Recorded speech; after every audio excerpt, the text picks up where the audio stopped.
जोंनि बर' हारिनि हिसाबै बर' फिल्मा थांना थानायनि थाखाय जोङो जोंनि कमिटियाबो दावगानायनि थाखाय जोङो हदाय बोसोराव बे टारगेटखौ लादों। जेरै गुबुन फिल्मफ्राबो गुबुन हारिनि फिल्मफ्राबो गासै सुबुंफ्रा नायनानै बेफोरबायदिनो गोजौ लेभेलाव मोनहैबाय, बे सिस्टेमै जोंनि बर'नि फिल्माबो बेफोरबायदि जाहैगोन नामा, बे हिसाबै जोङो हदाय बोसोरावनो देखायनो थाखाय जोङो टारगेटखौ लाबाय थादोंमोन जोंनि बे जौगाफु फिल्म कमिटिया। बे बोसोराव जों देखायबाय थालांगोन आरो जोङो दिनैहाय 2 बोसोरनि आगान होबाय। जोङो सिगाङाव बेफोरबायदि सानफेराखैमोन, ओमफ्राय दायो जोङो नुबाय जोंनि हारियाबो एसे सिं लेभेलाव गाहाय लेभेलाव दं हिसाबै जोङो दायो गोसोखांनानै बेफोरबायदि टारगेटखौ लानाय जादों। बिनि थाखायनो जोङो दा फावसायनाय गैला आरो।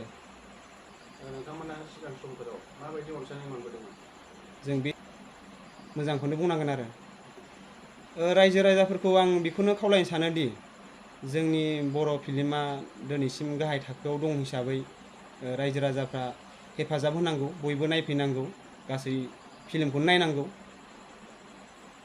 जोंथ' दा जिरायनायफोरखौ इसेग्राब मोजां फेसिलिटि होथ'नो हायाखै। जोङो दा बिदिनो सियार तिरपाल बेफोरबायदि राहाखौ जों लादों। जोङो सनितपुर जिल्लानि सिङाव थानाय हुग्राजुलि हालामनि मोनसे बड'लेण्ड सेन्टार होननाय जायगायावहाय जोंनि जौगाफु फिल्म कमिटिया फिल्म देखायनो थाखाय थाम थिम खालामनाय जादों। गिबियावनो जोङो देखायनो लादों सानबोलावरि फिल्म, आर'नाइ बर' फिल्म प्रडाक्शननि बेनाराव जों दिहुनजानाय सानबोलावरि फिल्मखौ 12 सेप्तेम्बरावहाय जों देखायनो आखायाव लादों।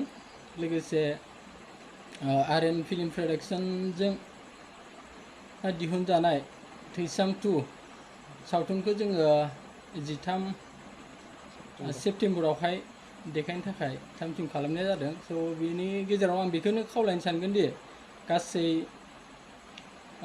बर' रायजो राजा बिथांमोनखौ जोंनि बर' सावथुन मुलुगखौहाय एसे दावगाहोनायजों लोगोसे जोंनि बड'लेण्ड सेन्टार हालामनि सेन्टारनि माखासे सेन्टारखौहाय माखासे जौगाहोनो थाखाय जोङो बे फिल्मखौ देखायनो आखायाव लानाय जादों। बेनिखायनो जोङो बेखौनो खावलायगोन गासै साफ्रोम बर' सुबुंफोरखौहाय बा नायगिरि बिथांमोनखौ नायफैनानै जोंनि बर' सावथुन मुलुगखौ आगानसे दावगाहोनायजों लोगोसे जोंनि बड'लेण्ड सेन्टारखौ एसे बा जोंनि फिल्म कमिटिखौ एसे हेफाजाब होगोन, बेखौनो आं खावलायो। बेफोरबायदिथ' जोङो दासिम लानाय जायाखै, बिथांमोनखौ जों बेफोरबायदि लाथ'नाय जायाखै आरो।